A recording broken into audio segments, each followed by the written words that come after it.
Buffi u żibel. Hekk tkellmet dwar One News u r-rapport tagħna l-President tal-Eżekuttiv tal-Partit Nazzjonalista Anne Fenech l-għada li żvelajna li kif mill-Ministeru tal-Finanzi kienet tieħu ħlas ta' €160 fis-siegħa. Dan wara li fil-bidu tal-ġimgħa konna diġà rrappurtajna dwar għadd kbir ta' direct orders li ħadet id-ditta legali li hija involuta fiha hi bħala managing partner. Kuntratti u direct orders li sa issa telgħu għal total ta' €139,000.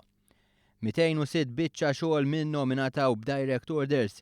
Anne Fenech użat il-paġna Facebook biex tajt tagħha u filwaqt li qalet li ma ratx il-bulettin tagħna tkellmet biss dwar dak li d-ditta tagħha ħadet mill-Air Malta.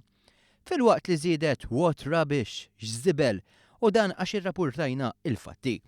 Iżda dan ma kienx biżżejjed u żiedet tajt li dawn il-buffi clowns mhux se jintimidawha. Filwaqt li biex tisħaq dwar il-punt tal-meritokrazija, bint l-eks deputat tal-Partit Nazzjonalista Alfred Bonici qalet li hija involvit ruħha fil-Partit Nazzjonalista wara t-telfa tal-2013.